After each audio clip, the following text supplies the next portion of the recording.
1,00,000 টাকা ক্ষতিপূরণ সহ 10 বছরের সশ্রম কারাদণ্ডে দণ্ডিত করা হলো। So I am reading from that so that you all can understand what is the result of the case.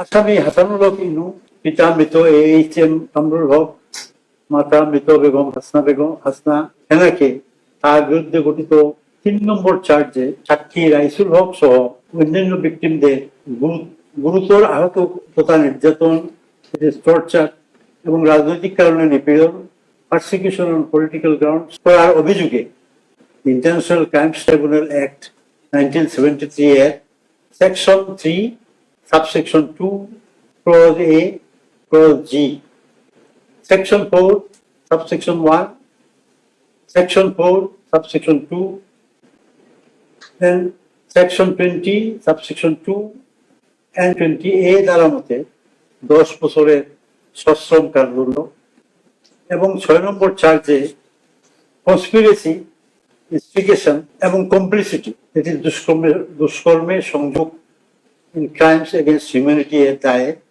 International crimes tribunal act 1973 এর section 3 subsection 2 clause A and clause G,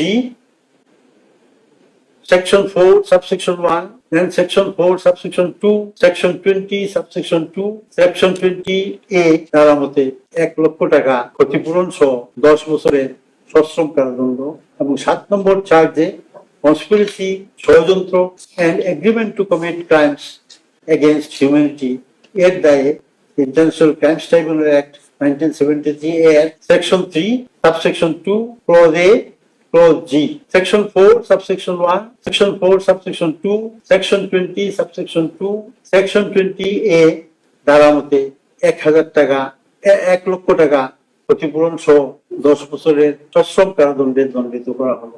আসামিকে তার বিরুদ্ধে গঠিত 1, 2, 4, 5 নম্বর চার্জ এবং 8 নম্বর চার্জের সকল count হইতে খালাস প্রদান করা হবে। আসামি এর বিরুদ্ধে আরোপিত সকল সাজা যুগপৎ চলিবে।